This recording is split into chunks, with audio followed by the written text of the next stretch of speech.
Karachi safe city मनसूबो रोलड़े जो शिकार थी वियो आहे, जॾहिं त मनसूबे जे director general DIG police Maqsood Memon खे हटाए सेफ सिटी प्रोजेक्ट जी charge DIG police Asif Ejaz Shaikh खे ॾिनी वई आहे। कुझु साल अॻु सेफ सिटी प्रोग्राम जो काथो 29 अरब रुपया लॻायो वियो, पर डॉलर जे वधंदड़ मुल्ह सबबि उहो मनसूबो 40 अरब रुपयनि ताईं पहुची वियो। सिंध पुलिस तहत सिक्योरिटी एंड एमरजेंसी सर्विसेज जे deputy inspector general Maqsood Ahmed Memon खे जनवरी 2020 में कराची सिटी प्रोग्राम जो डायरेक्टर बणायो वियो हो।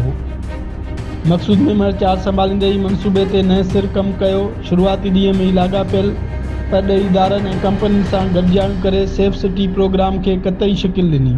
DIG मक़सूद मेमण जी कोशिशुनि सां सदर पुलिस लाइन्स में केतिरनि ई एहलकारनि खां क्वार्टर ख़ाली कया विया। सेफ सिटीअ जे DG तरफ़ां सदर में बेघर थियल पुलिस मुलाज़िमनि खे 25 लख रुपया ऐं मुतबादिल घर ॾियण जा दस्तावेज़ फ़राहम कया। Maqsood Memon Karachi safe city programme लाइ हंगामी बुनियादनि ते कमु कया। लाॻापियल परॾेही कंपनियुनि ऐं इदारनि खां कैमराऊं ऐं इंफ्रास्ट्रक्चर जी बहितरीन मयार जा मुआहिदा कया।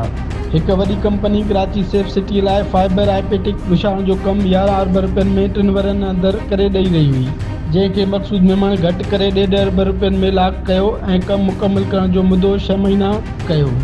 उनखां सवाइ मुख़्तलिफ़ वेंडर्स ऐं ठेकेदारनि खे कढी सिधी रीत कंपनियुनि सां ॻाल्हियूं कयूं वयूं, जंहिं बैदि 40 अरब रुपयनि जो मनसूबो 22 अरब रुपयनि जो थी वियो। उन दौरान डॉलर जो मुल्ह ॿीणो थी चुको हो, पर उन बावजूदि उहो मनसूबो 22 अरब रुपयनि में ई लाक कयो वियो। समूरा इंतज़ाम मुकमल थियण बावजूदि हुकूमत तरफ़ां फंड फ़राहम न कया विया ऐं हाणे ओचितो मक़सूद मेमण खे सेफ सिटीअ जे DG वारे उहिदे तां हटायो वियो आहे। सेफ सिटी मनसूबो 1 साल खां वधीक अरसे खां देर जो शिकार आहे, जंहिं करे अवाम खे सहूलियतूं न मिली सघियूं आहिनि। रिपोर्ट अब्दुल ख़ालिक मंगी, सिंध TV न्यूज़ कराची।